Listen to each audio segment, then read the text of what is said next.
Good evening, ladies and gentlemen, and welcome to this evening's Bunker Show. We're coming to you live and direct from the Old Bailey Bunker, here underneath the Royal Courts of Justice, where we're going to be breaking apart some of the legal system and finding some of the questions that'll be shaking it to its core. And with us this evening, I've got my co-host, Helen. Good evening, everyone. Great to be here. Looking forward to this show. This is stuff we've tried and tested, and really looking forward to helping people along with it if they're interested and explaining our way of trying these things out.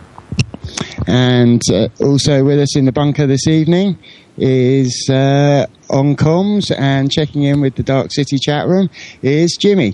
Lovely to be here, folks, and yeah, I'm looking forward to a bit more adventuring in legal land tonight. And on the subject of adventuring in legal land, it wouldn't quite be the same if we didn't have No State UK Project's one and only Vin James. Hi, Vin. Hello, everybody. Thanks for having me back again. It's great to have you here, Vin. Thanks, Tom. And joining us from St. Louis in America is Gary Capps. And Gary, I've had the pleasure of knowing for a few years, and he helps people with court preparation, with what we have over here as plea hearings, or they call arraignments over there in America. And Gary, I know, has helped a lot of people with that. So it's a real pleasure to have you on this evening, Gary. Hi there. Hello, thank you for having me. Hey, and I just wanted to say, don't forget we are in the chat room as well. Sometimes the chat room splits you off into another room, so make sure you've got Batman and Big Silly Grin and Fabrice in the room with you, and then you're with us. Any questions, comments, feedback would be great. And this week we had an incredible quote, which I couldn't quite believe I heard from David Cameron, which goes, "For too long we have been a passively tolerant society, saying to our citizens, as long as you obey the law, we will leave you alone. It has often meant we've stood neutral between different values, and that has helped foster a narrative of extremism and grievance. This government will conclusively turn the page on this failed approach. As the party of one nation, we will govern as one nation and bring our country together. That means actively promoting certain values: freedom of speech, freedom of worship, democracy, the rule of law, equal rights regardless of race, gender or sexuality. We must say to our citizens, this is what defines us as a society." Now, I wasn't sure who said that at first, but it's actually David Cameron, our current Prime Minister. And that isn't fiction, you know, like it sounds a tad Orwellian, doesn't it, coming from a Prime Minister of a nation? Well, it seems that sometimes today it's not enough to just obey the law. So when it comes to working out what the law is and asking some of the very, very simple questions that get to the foundation of the law and its relevance and its applicability to all of us,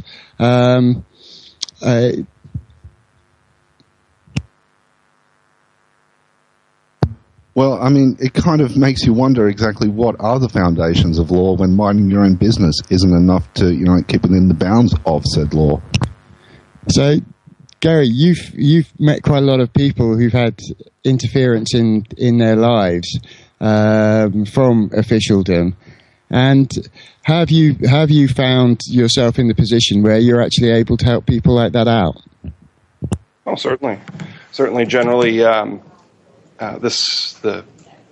arraignment or challenging arraignment, I guess here we call it, works best if what they're accused of doesn't actually injure anyone. It's just a disobedience kind of thing. So, especially where we have zero tolerance policies here, I don't know if there's similar things in the UK where the punishment is very, very large for minor disobedience. Yeah, there's more and more punitive offences that are coming in now that seem like revenue raising. In fact, recently in the UK, we've had breathalyzers to test people for alcohol, but in the last month, almost 1,000 people have been picked up and tested for substances, drugs. Some illegal, some prescription drugs, and again, they're drawn into that legal system for victimless crimes, for things like traffic, for people choosing to smoke what they wish to smoke. Those type of offences, and also the really ridiculous offences, like speaking or singing in a public place to the annoyance of anyone, which we've actually had somebody that we've helped being taken to court for that quite ridiculous offence. Yeah, and with the drugs driving thing, I had quite a shock yesterday when I bought some over-the-counter prescription painkillers, and was told that actually, if I was on them, I'd fail a drug drive test, which was, kind of a bit of a shock to me. So, when people on the justice system is being made a little bit of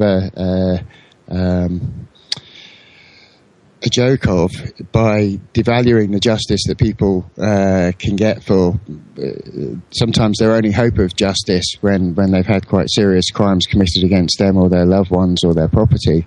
When you have ridiculous offences like this come up, what line of questioning do you find helps expose that ridiculousness, I guess?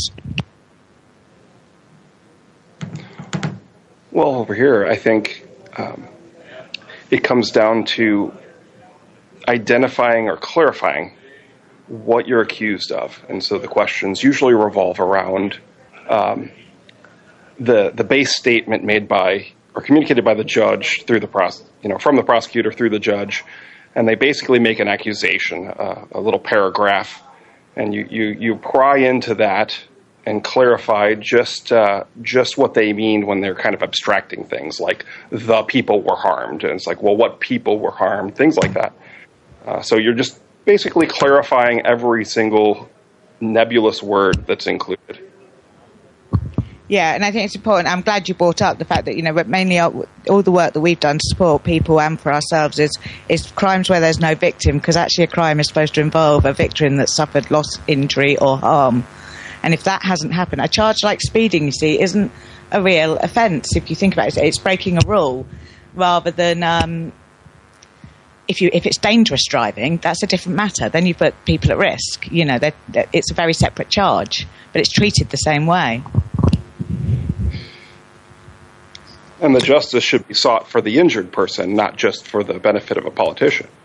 So if a court is just there as a third party and nothing, and they're just presuming themselves to be representing the injured, none of the compensation is even suggested to go to the victim in any personal sense. In this country, we have the Crown Prosecution Service. Over there, you have district attorneys or state attorneys, I believe, who fulfil a similar function. So they take it on behalf of people to either prosecute or not prosecute any offence.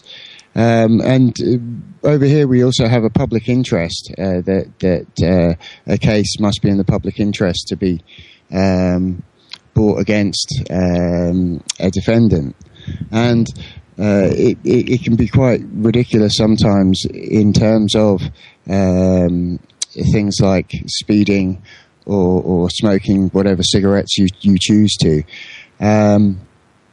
If with those type of offences, do you find that when you ask those questions of how people are damaged or how you came to be brought there against your will, what kind of questions do you find sort of expose that? Well, I think the first thing to establish is that you have some right to actually know these things. So you have a right to be clarified of all these details. That's usually kind of the stepping stone, because if you don't have that right to clarify what you're charged with, there's not very far you're going to get. But so once you've... I was going to say, so that would be, for instance, asking the magistrate or the judge if you're entitled to a fair trial, if you're entitled to responsive answers to the questions that you're asking, so that you can understand what's going on. Yeah, here I would say generally that, am I entitled to know the cause and nature of these proceedings or be informed of them? Now, they often will gladly confess that they have such an obligation, which is good. You have that starting point. But as soon as you start trying to actually leverage that obligation, you'll find a fight on your hands because they don't actually want to confess certain answers. If you ask damning questions, they'll instead of answering them, try to get you to what I say abandon the question or to take it back or move on to a different topic. So that would be, for example, if you're requesting to understand how they had the jurisdiction, the right to demand that you be there and you answer to this charge. If you're asking for evidence of that, they may reply, it's the law of the land and it applies to everyone in the country, in the state. What makes you think that it doesn't? And that can be quite an intimidating thing if you have that kind of question coming back at you. And what the answer, for instance, that you just mentioned is a very common response. But they answered the question. They didn't answer the question that was asked. You asked if there was evidence. For instance, if you asked if there was evidence, it's a yes or no question. The fact that they try to answer in a way implying that it's not a relevant question, just that it just is, or the question at hand was, is there evidence? It's a simple yes or no question, and they could say no, and we don't need any, if they were to say that, but they don't. They don't say as much because that then takes the conversation in a different direction. But they, instead of saying no and we don't need none, or yes and you're not getting it, or whatever it be, they give you a speech about duly formed courts or law of the land. And here, what I've had several times is that they'll say they're going to take a judicial review, which means that it's so commonly known that they're going to grant it as truth, but they never have done. They threaten it, but they've never actually done it. Oh, judicial notice, sorry. I've just been corrected. It's judicial notice they take. But they've never actually carried that out with me anyway. I don't know with other people. Have you ever had, I was going to ask Vin if he's ever had that experience of a judge or a magistrate taking judicial notice that the law applies because it's the law of the land?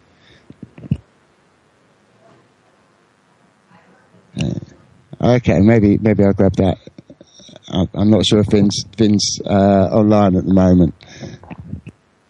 Well, here, judicial notice is generally applicable to a factual piece.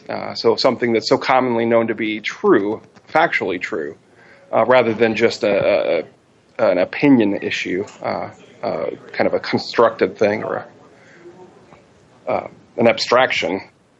Shouldn't be the subject of a judicial notice.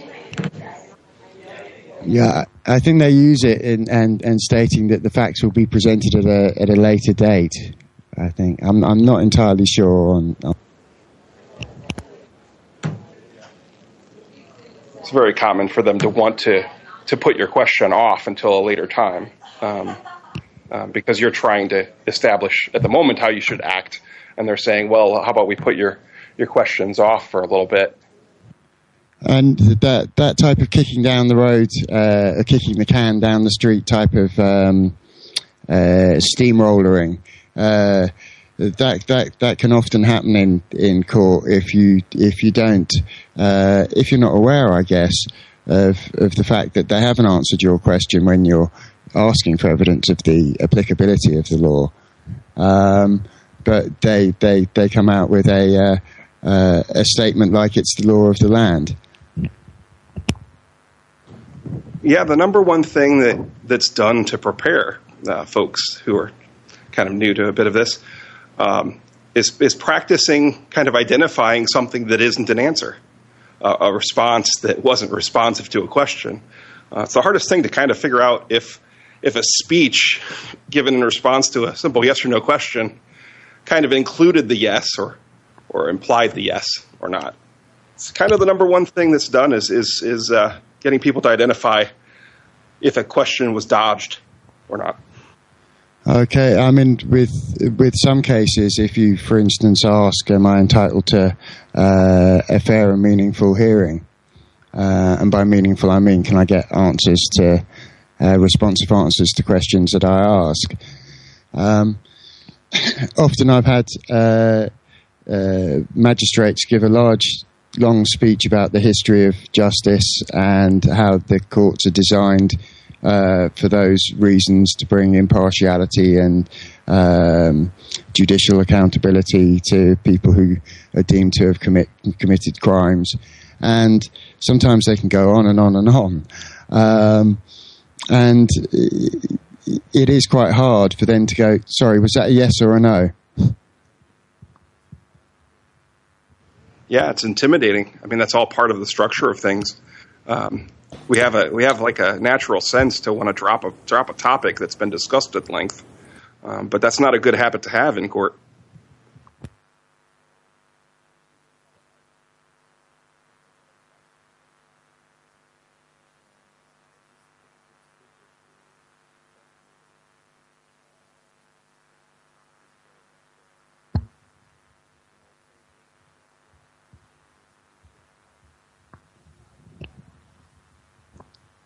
Fabrice? Hello. Have we still got Gary there? Well, I hope I'm still here, but I stopped talking. So, what do you think is would you say is evidence? You know, as Jimmy was saying, if you want to know that the laws apply and you're asking for evidence of the applicability of the law, or asking for evidence that they have jurisdiction to bring you in, what evidence would satisfy you? Difficult to think of any in an accusation of disobedience. I suppose that if you'd signed up for the military and you were being tried in a courts martial or something like that, where the evidence of it was your own freely given signature, that you would be held to the military codes, for instance. I suppose that would be a good evidence that you'd intended to be held to those laws. I suppose that if you made a victim, you actually injured someone and they brought a suit against you, and they'd brought in the help of a court to get justice for an injury that was already shown to be done, an actual injury that was already proven to have been done, then I suppose that would be evidence of jurisdiction. Can't really think of much else. I've never come across anything in any political court where it was simply asserted that your obedience was self-evident. Well, I mean, I've heard quite a few people mention, and I know that Vin discussed this at the weekend with Clint Robertson and Mark Stevens, is that your birth certificate is somehow binding on you as an individual. And that's quite an interesting line of thought that seems to be floating around quite a bit. So what would you say if somebody said, well, your birth certificate shows your consent? Or more that you hold to it and proclaim it to be something of value and to stand under. There's a missing piece, the free will, the uncoerced action, the one uncoerced desire or wish to be involved in something. As soon as you bring in a threat of violence, over here, for instance, people are concerned with not being a citizen because non-citizens are treated so much more brutally. So the choices seem to be, either proclaim citizenship or face those threats. But once there's a gun in the room, once there's a threat of violence involved, you can't really speak of things as agreements or binding or evidence of some duty and obligation. Really, it comes to of something that is violently coerced doesn't indicate agreement. I was going to say, and it also doesn't show the sense, the link between if you join the military and you're willing to join the military and stand by the military codes, then that's very clearly done. When birth certificate is signed, that's done by your parents generally when you're an infant. So that would make as much sense as you being held responsible for an individual's crimes, for your mother's crimes, for example. If she did that. Anyway, we've got a question coming through from... Just before that, I was just going to say I've actually had them ask me in court if try to use my birth certificate as my obligation, and my answer was I can't be held responsible for what my parents did, and I wasn't. When was I informed of my obligation to be inside your realm and abide by your laws? When did that actually happen? Because you can't hold a baby responsible for their decisions. So same sort of thing. But I have got a question here which changes. It came in a few minutes ago, so it's a little bit off from where we are now. But I think you guys have plenty of experience of answering ones like this. It's from our lovely friend Martin Beard in the chat room, and he says, "Does asking a judge I could giggle, but and I think Martin would too with this question. But he's been given some advice here. Does asking a judge, "Can I trust you?" help? I heard from a friend today that asking this makes the court sovereign or something like that. My opinion on this is it's common law stuff, freedom of the land stuff, which doesn't work from what I've seen unless you know it inside out. So does anyone, Vin, do you want to say anything on that one? Sorry, Helen, I didn't actually get to hear it. You were breaking up a little bit for me. I'm not sure how clear it was coming through for everyone else. Would you mind? Did you hear it, Gary? Yeah, I did. Yeah, have you got any comments on that? Yeah. There's a bit of a kind of a trust construct, legal notions based upon the idea of trust and agency.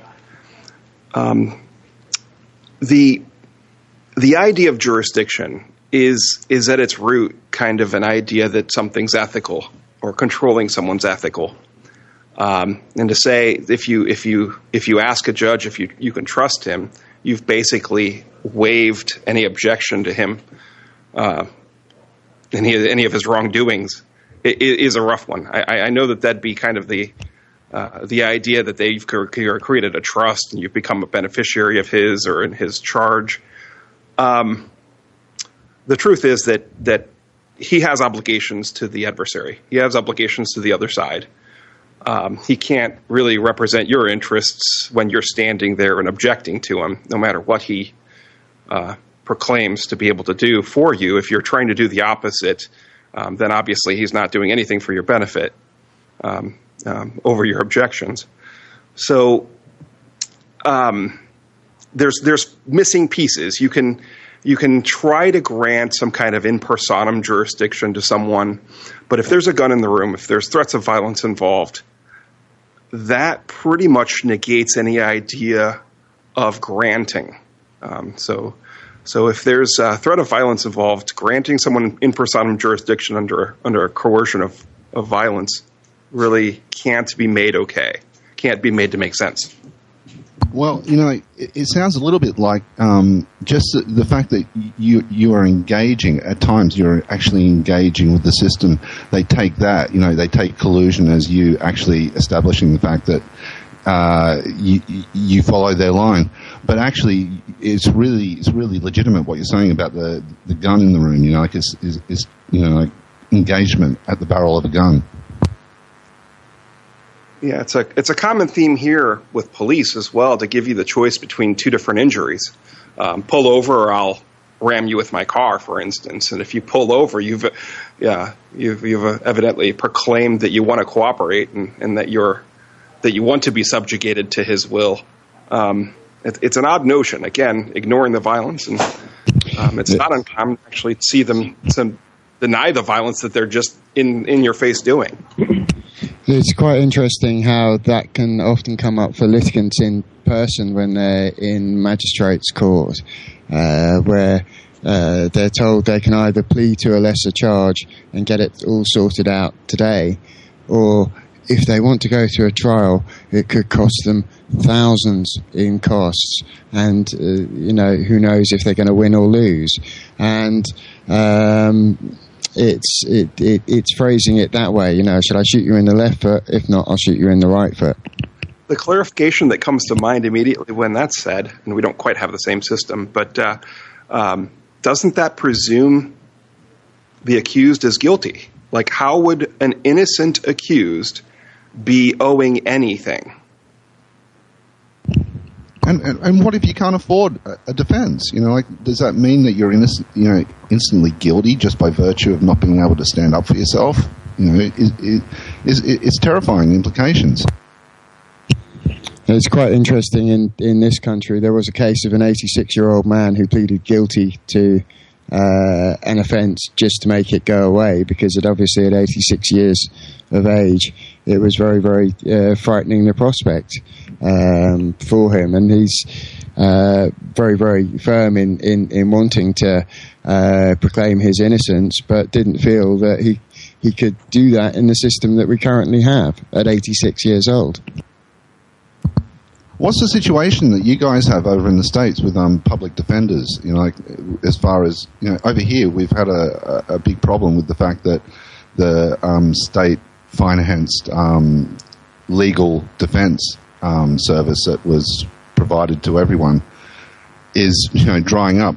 How is that situation in your country? Generally, for anything kind of labeled in a way as criminal,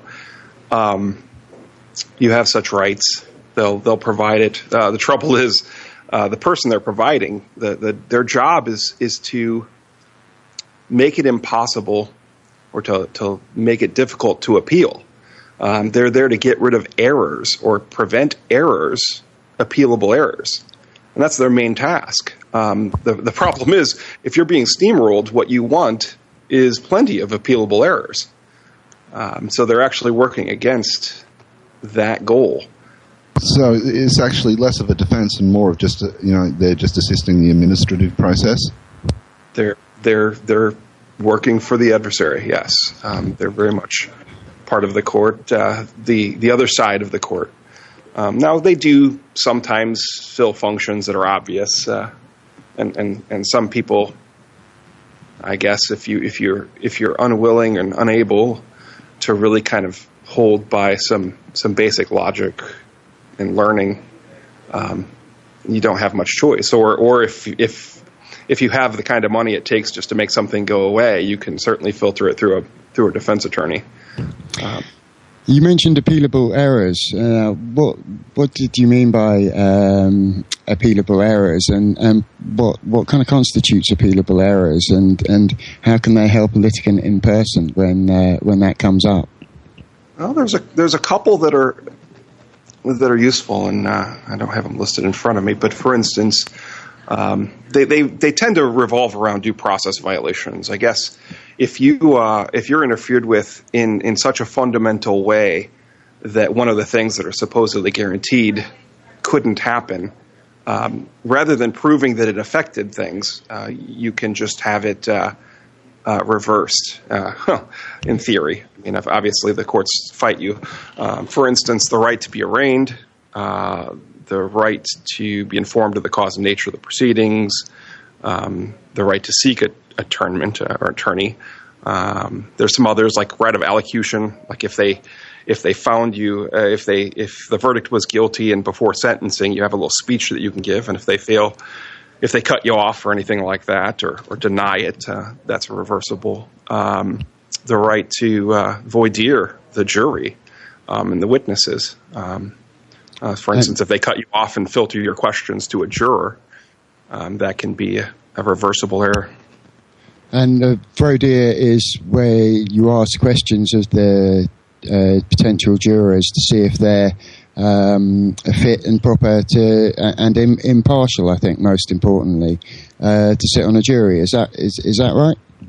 Yeah, it's a bit of a vetting process so that you can give, I guess, a blessing or know that the jurors are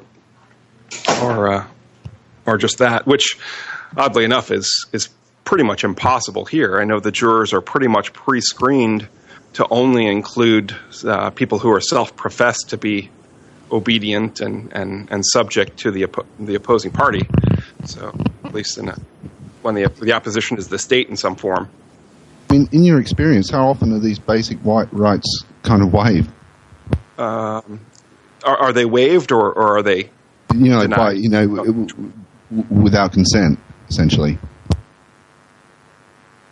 I'm sorry, that defendants waive them, or that the judges... No. They're waived by virtue. They're waived by virtue of the How often do you see instances of these appealable problems? Oh well, I mean, a lot of the ceremonies and so forth are designed to get you to just move along and forego any making an issue of it. For instance, arraignment. They just basically read you a paragraph and ask how you plead. And, I'd say most of the time someone's just going to say guilty, not guilty, or some form of that. But if you actually ask questions and clarifications, that's when they start denying arraignment. So most of the time it doesn't come up. And like I said, the speech that you can give allocution before sentencing, most people don't have anything to say. They just say, I'm sorry, or something like that. Or voir dire of the jurors, you have a couple standards maybe that a defense attorney might hand out or something like that, where it's like, but most of the questions revolve around, do you know any police officers, or things that aren't really kind of to the metal of it. Yeah, that's for sure. I mean, one of the first things, you mentioned arraignment. Over here we call plea hearings. And that's one of the first places that people often go into court. And that can be quite intimidating, especially with some of the old grand court buildings that we have in this country, and some of the ceremony that they have along with it to dress it up. When you go into a plea hearing, you generally have to make a knowing and informed plea. So you have to understand, as you said, the cause and nature of the charges that you're facing. Now, how do you flesh that out? How do you stop them steamrolling past just reading you what's written on the charge sheet? For example, on the charge sheet, it may say you are sentenced to the offence of actual bodily harm. Now, you may not understand what actual bodily harm is. If they said you stuck an axe through Gary's head and you caused him physical harm, and that constitutes an actual bodily harm. So how do you flesh out actually, what is an offence and whether it's a real offence or not, so that you can understand and make a knowing plea? Well, in the hypothetical there, it's probably a little bit more that you're charged with violating something that forbids that action, rather than that action more directly. So often it'll be you're charged with violating section whatever act that forbids putting an axe through or committing bodily harm or something like that. So dragged in kind of on the coattails of that statement that you're charged with is that you're subject to the act and that you violated that order or that command. Less, of course, kind of incidental to that is the action that you took that did so. So I understand, well, in this case, there was an injured party, and that makes a bit more difficult of a thing. But as opposed to, for example, driving at X number of miles an hour, and that being a contravention of a flashing camera. Yes. And they'll call that a road traffic offence, speeding or such like. Vin, how have you managed to sort of see how during plea hearings, to not get steamrolled in that way? Well, it is very difficult not to do it, because they'll still push on and do as they please anyway. It is very difficult. I think you just have to try and put them in a position where you've just got to make the point that if you're there to give a plea, a guilty, say, as the nature and cause of the allegations against you, you need to make the point that obviously you're willing to give a plea, but it's based on the condition that you understand exactly what you're pleading to. And it's like we say, and like a lot of the case law says, that you're meant to be, it's meant to be a voluntary and an intelligent plea, which means you're meant to be able to understand what it is that they're actually accusing you of. And it's not just what they're accusing you of, but it's the nature of what they're accusing you of, in the sense of, what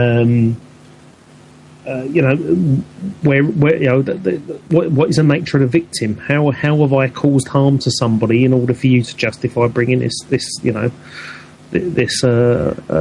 charge or whatever against me? And that's what you need to, and these are the things that we talk about all the time about, regarding the cause of action, that you really do need to understand. But I think it is just a matter of, obviously, if they're going to steamroll you, you just have to do your best to object whenever they're trying to,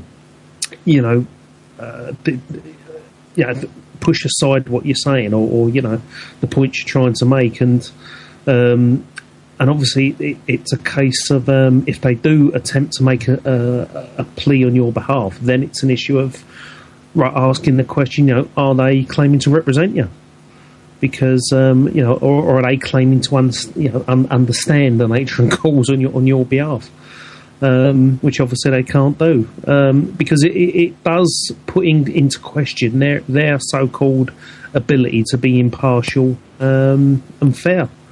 And all they're actually trying to do is they're trying to rush you to a judgment. They're trying to rush you into a conviction, and they're not showing the restraint and discipline that they're supposedly meant to show, in order to give you a chance to to understand what's going on. You have a right to be heard. You also have a right to understand. Supposedly, you have a right to understand what's going on around you. So, like I say, but it is difficult to stop them from basically steamrolling you a lot of the time when you're in plea hearings. But you just have to stick to your guns as best you can, and obviously make the point that you're willing to plead guilty, based on the grounds that they can provide the evidence to you, or provide disclosure to show what you're actually pleading guilty to. So you do understand what it is you're letting yourself in for if you do plead guilty. There was an odd phrase in there that they plead not guilty on your behalf. It's a funny turn of phrase, because they do so, that they try to do so even when you're objecting and trying to actually go in a different direction with things that it seems to be more on the prosecutor's behalf. He seems to be the only one who's benefiting from it. It seems to be actually to your detriment when they do things on your behalf. That's it, yeah. So getting them to back up and say, wait a minute, I'm actually trying to head in a different direction here. If I needed somebody to plead not guilty on my behalf, I'd just go ahead and do it on my own behalf. Yeah, so I guess it exposes quite a lot of their double talk and double standards in terms of sorry, go on. Just in terms of how they operate.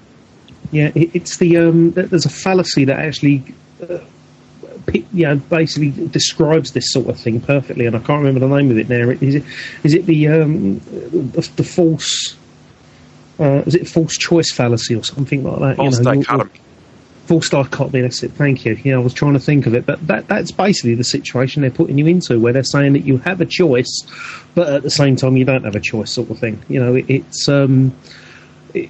the fact of, if you was when they're saying to you, are you willing to plead guilty or not guilty? It's a ridiculous situation to be in, really, because they should just simply be saying to you, are you going to plead? you're meant to be presumed not guilty anyway. So they shouldn't even be asking you, are you going to plead not guilty? Because that supposedly is something that's already assumed in the first place. So really the only question they should really be asking you is, are you going to admit guilt to this or not? Or you know, are you going to admit guilt to it?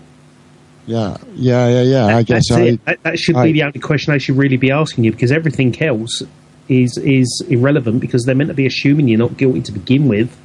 And if you're not going to obviously say that, no, I won't plead guilty to this, I won't own up to you know, be responsible for this or whatever, this accusation, then it should automatically go to, right, okay, now the prosecution's got to prove that you did it, and prove it really happened, and that you are guilty of something.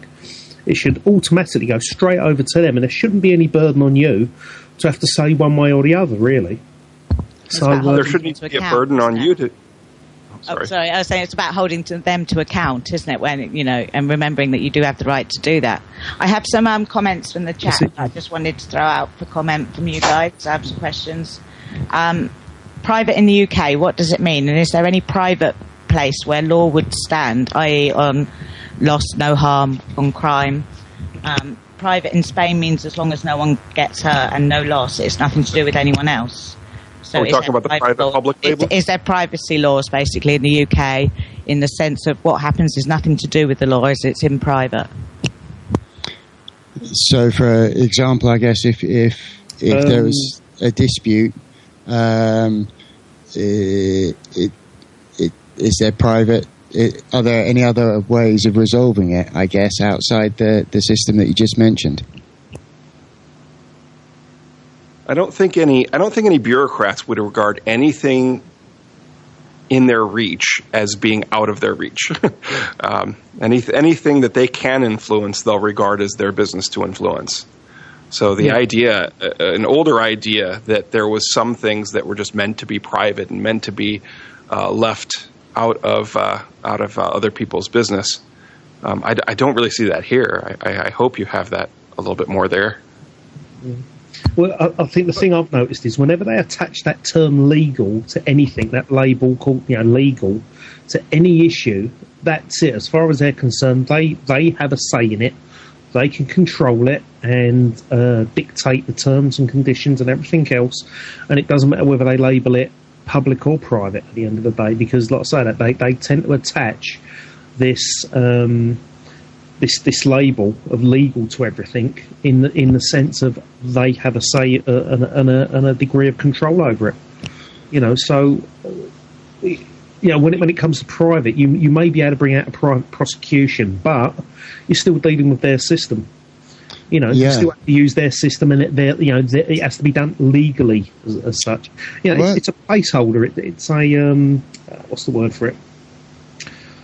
Yeah, it's basically just a verbal placeholder you're slapping on something in order to just simply put it in their domain, in their realm as such. Yeah, it's an interesting question to ask in some ways, because as we know, sometimes the law can work very, very well in terms of chasing parking tickets and speeding fines. But as Michael Doherty said a few weeks ago on the Bunker Show here, that they don't do as well with some more serious crimes like child abuse, paedophilia, sometimes with racial assaults and such like. Now, I know some people have been putting... They'll chase you to the ends of the earth to make you pay. But yeah, if there's a real victim involved, and especially if the instigator of that is a friend of theirs, then yeah, suddenly they're not as efficient and not as good at their jobs anymore. But yeah, when that happens, I know that there have been some very active groups around the country that have been putting forward the concept of grand juries. And a grand jury can be made up of ordinary citizens. I think they have at least 25, and they hear the evidence of a case, usually when the Crown Prosecution Service or the state haven't, for whatever reason, sometimes because they're culpable, sometimes because it's not financially viable for them, to investigate a particular matter. And I know that there have been war crimes tribunals in Malaysia that have used used a pretty similar system, where because they feel certain people haven't been tried. I think Henry Kissinger was one, and there was a very strong case made against Henry Kissinger from this tribunal, or effectively a private court, that was doing the job that really other people or other organisations claim they are doing. So I think that's quite an interesting concept. For example, there are some quite high-flying political figures that don't have that don't have their cases put into the public arena, or have a trial of the facts, and sometimes they're not even indicted or charged. So I think that it'd be interesting to see, in terms of being voluntarist, in terms of making agreements between people. What do you guys feel about the potential for those kind of private courts put together by the public to hear potentially indictable offences? The difficult part is usually in the enforcement stage. You can come up with that. You can provide due process, and you can provide a logical way. And then you come to the point where force is appropriate, perhaps, or needed to make justice happen, right? I don't know how a private court would. You couldn't reach to police forces here, and I know that police forces would actively oppose you if you tried to enforce something yourself. Yeah, so I mean, that's how to overcome that problem. That is, I think, the major issue with those type of inquiries. But I think that, for example, the Malaysia War Crimes Tribunal, a number of countries have said that they will investigate that. So actually, I think Bush and Blair and Kissinger now have a few countries that they're not actually able to go to without answering those questions. A little bit like General Pinochet, the Argentine or Chilean dictator, who was being sought for crimes against tens of thousands of his own people who disappeared. So I think enforcement is one of the key issues with those type of private courts that the public get together. Well, essentially, does it sound like to you guys, like it's just another body trying to tell you what to do? Like somebody else trying to prove they got jurisdiction over you? What do you think about that? Well, if it's only public relations and denouncing somebody for wrongdoing, I suppose again you start hitting the limit of like a defamation type of thing, or inciting violence if there's something that's not true involved. But that'd be just as if the individuals had done so. So the ethics of it, I think, are similar to if an individual denounced somebody on faulty evidence or without evidence, incited violence against them. Interesting question. So for a court like that to be effective, I guess it would have to be very transparent and open and thorough and efficient in making its case. And from there, hopefully put the pressure on the authorities maybe that should have initially followed through with that case. I know like an investigative reporter would. Yeah, basically, it's a group of investigative reporters. Sorry. Yeah, no, I think that's exactly right. I think that's a way for members of the public to actually put pressure on some of the public bodies that don't seem to be doing their job. Yeah, and I guess by virtue it is expressing an opinion in the strongest possible fashion. Agreed. And trying to construct your reasons for it in a procedural manner. I mean, have you seen many examples of it in the States?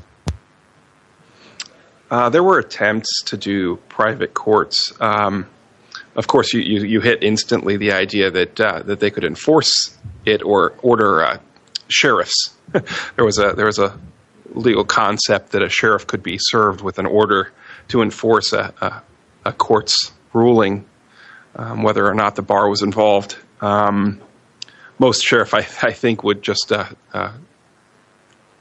that in the trash. But I've used some notion of private courting myself in order to kind of construct a counter argument to an attack from a court, and basically show that they'd confessed a lack of jurisdiction. The opponent had. It was a bit of more of a private kind of civil case, but it can happen. I mean, I wrote up rulings and everything, but the idea was to goad them into the argument about who could write rulings, them or me, and I wanted very much to argue.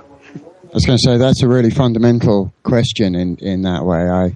I've been talking about a form I received for voter registration, that if I don't give them my details, they want £1,000 of my money. And if I sent them a registration form to go on my voter roll, and I said if they don't give me that information, they owe me £1,000, they want to see, factually where I get my authority from. So do you think there's much leverage in terms of people asking the people who make the laws or the politicians who speak for those organisations, asking them some of those very simple questions? Lawmakers are a bit of a difficult thing because ultimately whatever they say is interpreted. So they're more or less just oracles. The courts themselves interpret things to mean whatever they feel like interpreting them to mean. So I don't know that lawmakers are particularly useful to us, because the bar will just decide what it wants to decide no matter what. But I suppose as a matter of public relations and bringing awareness up, it can be useful. And do you think that, Vin as well, just before we sign off, do you think that the way that the public awareness of what it actually means to go to court, the more people raise awareness of that, because here the courts aren't recorded, or definitely not televised. So do you think more awareness of what actually happens in court would be a good thing to get some change to an old and antiquated system? Sorry, was that to me, Fabrice? Yeah, to you and to Gary, just before we sign off. Well, yeah, I mean, they've just started releasing videos, I think, of the Supreme Court over here, haven't they? Where you can actually sit in and listen to cases, and I think they're doing some sort of test run for a year or so of it. And yeah, I mean, this is what people need to start seeing. The trouble is most people, are they really going to be interested in it? Because to them it's going to seem very very dull and boring. It's going to be like the House of Lords. How many people honestly sit and watch that? But and the number of people who can understand the language as well, Ben. That's very true. It's the sophistry. Yeah, I mean, it's not so much the this whole thing about legalese and that. But yeah, I mean, I do use some very fancy sounding words at times, and people think, I just can't understand this. But a lot of it is just sophism and appeals to eloquence and jargon and things like that. That's a lot of what people are hearing. Well, the thing is, the awareness that needs to be raised isn't so much with people getting to see it on television. I think it's more to do with. Just going to jump in a minute, Ben. Sorry, we're about to run out of time, so I just wanted to let you know that. So you finish what you're saying, but I'm just letting you. Okay, so I'll wrap up quickly, but yeah, I think it's not just television. This needs to get out on a large scale. I think the internet's probably the biggest. The biggest and best tool we've got for getting a lot of this information out. So I'll just thanks, Ben. And let Gary jump in. And thanks, Gary, for being here. It's been a brilliant show. I was going to say thank you very much, guys, in terms of where we've had to deal with a lot of legalese and sophistry. It's great to have you guys giving us some straight talking. Thanks for my Bunker Show crew here this evening. Thanks to Bruce and Helen, and thank you, guys. It's been awesome. And, yeah, we'll see you next week. And looking forward to next week's Bunker Show. I think we're just signing off from the chat room. Yeah, thanks, guys, for joining us in the chat room and helping with the show. Can't wait for next week. Lots of love. And we'll be back, as always, 7 o'clock on Wednesday evening with The Bunker Show. And stay right here on Dark City Radio, where they've got the Dark City Cannabis Compassion Club with Ali Majid, who's from Cannabis is Safer Than Alcohol, who stood at the election and made some great impact. And following that is the Max Steel Show, where I think they're hunting for Bigfoot. Anyway, thank you for joining The Bunker Show, and we'll see you next week.